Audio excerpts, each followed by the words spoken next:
Chartered accountant association Surat દ્વારા નાણામંત્રીને લખાયો પત્ર। જીએસટીમાં વ્યાપક ખામીઓ અંગે પત્ર લખી રજૂઆત કરી। એટેચમેન્ટ કાર્યવાહીમાં સત્તાનો દુરુપયોગ થતો હોવાનો પણ આરોપ લગાવ્યો। સીબીઆઈસીના ચેરમેન અને અન્ય મુખ્ય મંત્રાલયોને પણ પત્ર પાઠવવામાં આવ્યો।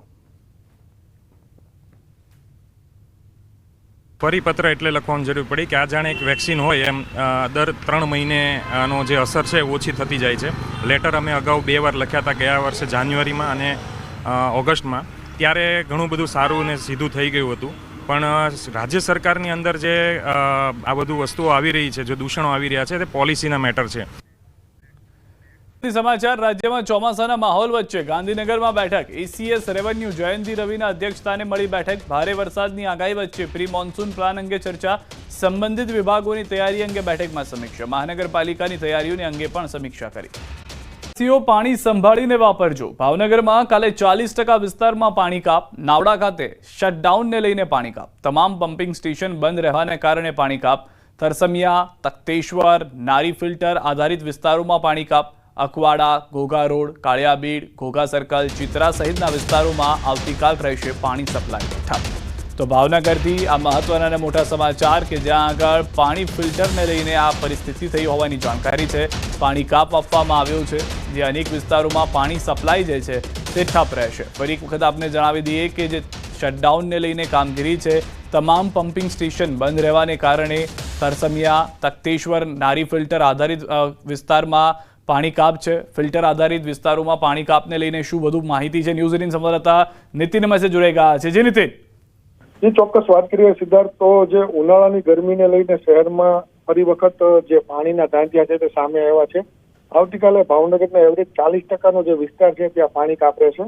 અને આ અંગેની માહિતી જે સૂત્રોમાંથી પ્રાપ્ત થઈ છે તો તેમાં જાણવા મળ્યું છે કે નાવડા ખાતેનું જે કામકાજ છે, રિપેરિંગ કામકાજ, તેને શટડાઉનને લઈ અને હાલના તમામના જે પમ્પિંગ સ્ટેશનો છે તે બંધ રહેવાના હોય। તેને લઈને શહેરના એક તરફની વાત કરીએ તો તરસમિયા, તખ્તેશ્વર, નારી ફિલ્ટર આધારિત જે વિસ્તારો છે ત્યાં પાણીનો કાપ રહેશે। તો બીજી બાજુ જે અકવાડા, ઘોઘા રોડ, કાળિયાબીડ, ઘોઘા સર્કલ, ચિત્રા સહિતના જે તમામ વિસ્તારો છે ત્યાં પણ પાણી સપ્લાય છે તે ઠપ રહેશે। જી નીતિન, આપ અમારી સાથે જોડાયેલા રહીશું, વધુ માહિતી પણ મેળવતા રહીશું। કોંગ્રેસના પૂર્વ ધારાસભ્યના પૌત્ર અનિરુદ્ધસિંહ ગોહિલ દુષ્કર્મના કેસમાં 15 દિવસથી ફરાર હતો, જે ફાજલપુર વિસ્તારમાંથી પોલીસે ઝડપી પાડ્યો। આરોપ અનુસાર અનિરુદ્ધે યુવતીને લગ્નની લાલચ આપી દુષ્કર્મ આચર્યું અને ગર્ભવતી થતા જબરજસ્તીથી ગર્ભપાત કરાવ્યો। તેની આગોતરા જામીન અરજી પણ નામંજૂર થઈ હતી। પોલીસે અનિરુદ્ધને કોર્ટમાં રજૂ કરી 2 દિવસના રિમાન્ડ મેળવ્યા છે। રેપ વિથ એબોર્શન વિથ એટ્રોસિટીના કામે આરોપી અનિરુદ્ધસિંહ રાજેન્દ્રસિંહ ગોહિલ એ ગઈકાલે ખાનગી બાતમી રાહે ક્રાઇમની ટીમ, લોકલ પોલીસ સ્ટેશનની ટીમ અને SC/SC સેલની ટીમના હાથે પકડાઈ ગયેલ છે। મનરેગા કૌભાંડ મામલે રિમાન્ડ। મંત્રી બચ્ચુ ખાબડનો મોટો પુત્ર રિમાન્ડ પર। બળવંત ખાબડના 5 દિવસના રિમાન્ડ મંજૂર। પોલીસે કોર્ટમાં રજૂ કરી 13 દિવસના રિમાન્ડ માંગ્યા હતા, પરંતુ 5 દિવસના રિમાન્ડ મંજૂર થયા હોવાની જાણકારી મળી રહી છે। મનરેગા કૌભાંડના ધરમૂળથી તપાસ કરવા માંગ। પંચમહાલ જિલ્લા કોંગ્રેસ સમિતિ દ્વારા માંગ। મનરેગા યોજનામાં થયેલી ગેરરીતિની તપાસ કરવા માંગ। પ્લે કાર્ડ અને સૂત્રોચ્ચાર સાથે કલેક્ટરને કચેરી સુધી રેલી યોજી અને ધરણા કરવામાં આવ્યા હતા। અધિક કલેક્ટરને આવેદનપત્ર આપી મનરેગા યોજના હેઠળ વિકાસ કામોમાં થયેલી ગેરરીતિ મુદ્દે તપાસ કરી કસૂરવાર સામે પગલાં ભરવા માંગ કરાઈ। પંચમહાલ જિલ્લાની અંદર મનરેગા યોજનામાં જે વ્યાપકપણે ભ્રષ્ટાચાર થયેલો છે તેની તપાસની માંગણી માટે આવેદનપત્ર આપવામાં આવેલું છે। પંચમહાલ જિલ્લાની અંદર છેલ્લા 5 વર્ષમાં જોવા જઈએ તો આ મનરેગા યોજનામાં ખૂબ જ ભ્રષ્ટાચાર થયેલો છે। તો દાહોદથી સમાચાર। તો હાલમાં મનરેગા કૌભાંડની જે વાત છે, પંચમહાલ જિલ્લા કોંગ્રેસ સમિતિ સ્પષ્ટ કહી રહી છે કે જે પણ તપાસ થાય તેના મૂળ ક્યાં સુધીના છે તે પણ તપાસવામાં આવે। નવસારીમાં ભ્રષ્ટાચારના આરોપનો નવો પરપોટો ફૂટ્યો છે। બિલીમોરામાં કરોડોના ખર્ચે બનેલા સ્પોર્ટ કોમ્પ્લેક્સની કામગીરીમાં ભ્રષ્ટાચાર થયા હોવાના લાગ્યા આરોપ। 5 વર્ષ પહેલા કામગીરી શરૂ કરાઈ, 3 કરોડનો ખર્ચ કર્યો, તેમાં પણ સ્પોર્ટ્સ કોમ્પ્લેક્સની કામગીરીને લઈને ઉઠ્યા અનેક સવાલ। સામાન્ય વરસાદમાં પણ દિવાલોમાં ભેજ આવી ગયો અને કેટલીક જગ્યાએ તો દિવાલોમાં તિરાડો જોવા મળી। એટલું જ નહીં, પાણીનો યોગ્ય નિકાલ ન થતા પણ સવાલો ઉઠી રહ્યા છે। 5 વર્ષના વાણા થઈ ગયા, તેમ છતાં હજુ સુધી આ સ્પોર્ટ કોમ્પ્લેક્સ તૈયાર થયું નથી। અને મળતી માહિતી મુજબ જે પહેલા વરસાદની અંદર ભેજ લાગ્યો, ગળતું થઈ ગયું, ટેનિસ કોચ પર પાણી ભરાઈ ગયું અને દિવાલોમાં તળ દેખાઈ આવી, આવું બાંધકામ છે. તો 5 વર્ષ પછી પણ જો આ જ પરિસ્થિતિ થઈ અને આનો લાભ ન મળવાનો હોય તો જે તે અધિકારી અને કોન્ટ્રાક્ટરની હમે પગલાં લેવા જોઈએ એવી અમે માંગણી કરીએ છીએ. હવે નગરપાલિકાના વિપક્ષ સભ્યો તો ત્યાં સુધી કહી રહ્યા છે કે 5 વર્ષના વાણા વાગી ગયા છતાં પણ કામગીરી પૂર્ણ થઈ નથી. કામગીરી પર પણ સવાલ ઉઠતા કહ્યું કે આમાં ભ્રષ્ટાચારની ગંધ આવી રહી છે. સ્પોર્ટ્સ કોમ્પ્લેક્સ ચાલુ નથી એની પાછળના કારણ કે જે વસ્તુ પ્રજા હિતમાં કરવાની હતી તે વસ્તુ પોતાના સ્વહિતમાં કેવી રીતે ઉપયોગી થાય એના પર ધ્યાન વધારે અપાયું. બિલીમોરાની પ્રજા કરતાઓએ પોતાના માટેના લાભની જે નીતિ અપનાવી. તો બીજી તરફ સ્થાનિક લોકો તો એવો પણ આરોપ લગાવી રહ્યા છે કે હસતા જે કરતા લોકો હતા તેઓએ ખિસ્સા ભરી લીધા છે. જનતાના હિતમાં નહીં, પોતાના હિત માટે ફાયદો થયો હોય તેવી કામગીરી કરી છે. સ્પોર્ટ્સ કોમ્પ્લેક્સમાં અધૂરું કામ તો કહી શકાય તો એક લિફ્ટ લગાવવાનું બાકી છે અને નાની મોટી કંઈક મેન્ટેનન્સમાં હશે એ એન્જિનિયરને બોલાવીને ચેક કરાવી લઈએ અને એ પણ કરાવી લઈશું. અને એક જીમના સાધનોના અત્યારે ટૂંક સમયમાં આવી જશે. નાની મોટી કોઈ ખામીઓ હશે તો તે પણ કરાવી લઈશું, આવું બોલ્યા છે નગરપાલિકા પ્રમુખ. હવે સૌથી મોટી વાત તો એ છે કે કરોડો રૂપિયાનો ખર્ચ કર્યો, હજુ કામગીરી પૂર્ણ પણ નથી થઈ, હજુ તો ચોમાસું પણ નથી આવ્યું, ત્યાં તો તિરાડો પડવાનું શરૂ થઈ ગયું છે. આવી કામગીરી કેમ કરાય? જો કોઈ મોટી દુર્ઘટના સર્જાય છે તો કોણ જવાબદાર? આવા અનેક સવાલો છે જેના જવાબ બાકી છે. નજર કરીએ, કડી બેઠક પરથી ત્રણેય ઉમેદવારોએ ભર્યા છે ફોર્મ ભર્યા બાદ ત્રણેય ઉમેદવારોનો જીતનો દાવ. કોંગ્રેસના ઉમેદવાર રમેશ ચાવડાનો દાવ. હિતુ કનોડિયાને હરાવ્યા હતા, તેના 5 ગણા મતથી હરાવીશું. ભાજપ મોટા માર્જિનથી જીતશે, રાજેન્દ્ર ચાવડાએ એક વાત કરી છે. ભાજપ કોંગ્રેસ બંનેને હાર આપીશ તેવું જગદીશ ચાવડાએ કહ્યું છે.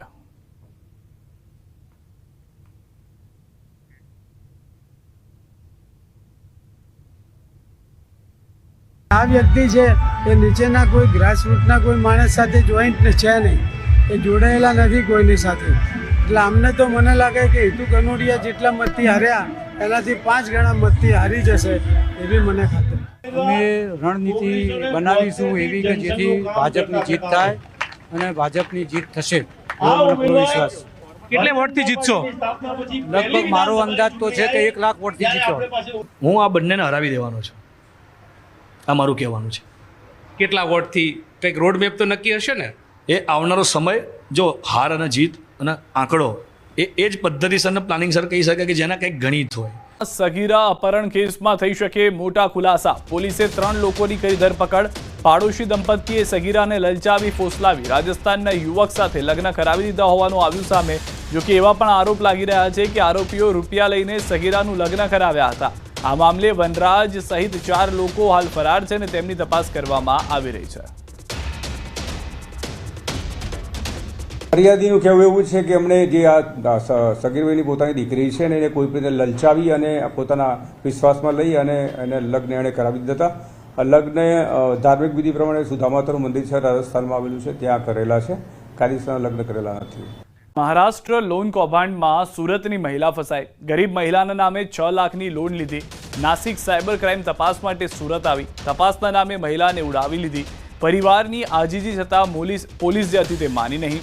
મહિલાની તબિયત લથડી છતાં પોલીસે સારવાર ન આપી. ગભરામણના કારણે મહિલાનું મૃત્યુ થયું. તો મૃતક મહિલાના પુત્રના પોલીસ પર ગંભીર આરોપ છે. અમરોલી પોલીસ મથકે પૂછપરછ કરાઈ. તબિયત બગડતા પોલીસ ગાર્ડનમાં લઈ ગઈ. બેંક લોન લીધી હોવાની વાતને પરિવારે નકારી છે. અમરોલી છાપરા ભાટાના ફળિયામાં રહે છે આ મહિલા કે જેઓને ઉપાડીને લઈ જવામાં આવ્યા હતા અને ત્યારબાદ પોલીસની હાજરીમાં મૃત્યુ થયું. મારી વાઈફ છે એ બી ચાલુ પોતા એવું કરે. પછી ક્યાં લઈ ગયા? અભી દાદા માને નહીં.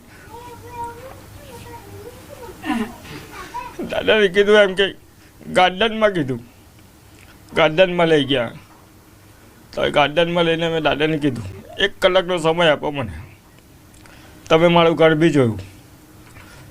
ઘર બી જોયું છે તો તમે એક કામ કરો દાદા, મારો નંબર બી છે, મેં થોડી ભાગી જવાનું. દાદા એમ કહે દઈને એમ કે FIR જ્યાં સુધી અહીંયા લખાઈ નહીં જાય ને ત્યાં સુધી તમે જબરજસ્તી પાછા મારી મમ્મીને લઈ ગયો, ની ઉઠાડી તો બી લઈ ગયો. તમે એમ કહેતા છે કે મૂકો દાદા તમે મારી મમ્મીને એમ કહે છે કે તમે ખોટું કરે નાટક કરો છો, એવું બધું બી કીધું હતું. જે એ તો સાચી વાત કરું, મારે ડરવાની કોઈ જરૂર નથી. મેં 6 લાખ રૂપિયા લીધા જ નથી, મારે શું કામ ડરવું? હકની લડાઈ મેં લડીશ. પોલીસ ક્યાંથી આવી હતી? પોલીસ મહારાષ્ટ્ર પોલીસ ચોકીથી મહારાષ્ટ્રથી આવી હતી. સુરતના અમરોલી છાપરાપાટા રોડ ખાતે રહેતા મીનાબેન મોહનભાઈ રાઠોડનું આ ઘર છે અને આ ઘર ઉપર 6 લાખ રૂપિયાની લોન લેવામાં આવી હતી અને સાયબર ફ્રોડની વાતને લઈને મહારાષ્ટ્રની નાસિક પોલીસ સુરત આવી હતી.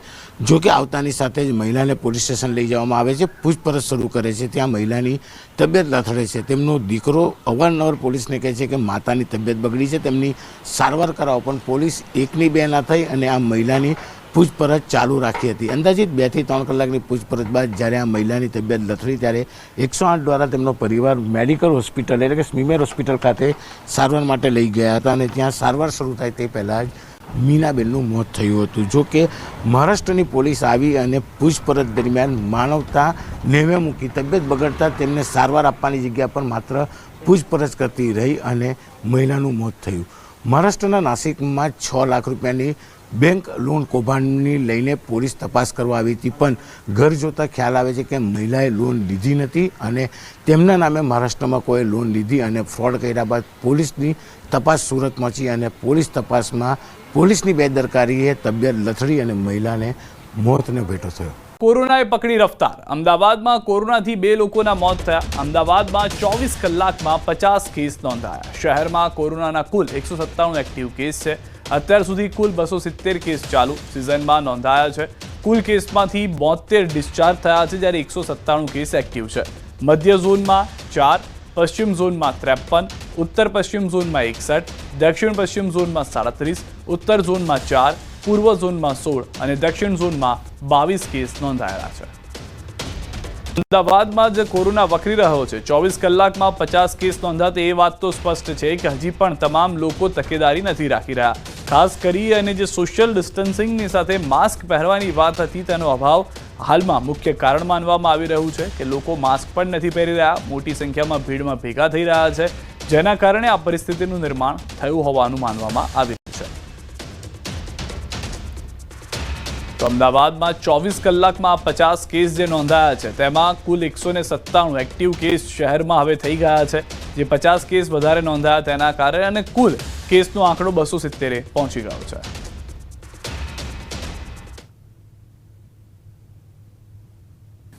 લાસ્ટ ડે દરમિયાન ટોટલ 50 જેટલા કોરોનાના કેસીસ રિપોર્ટ થયેલા છે અને હાલમાં 197 કોરોનાના એક્ટિવ કેસીસ અમદાવાદ શહેરમાં અત્યારે રજીસ્ટર્ડ થયેલા છે.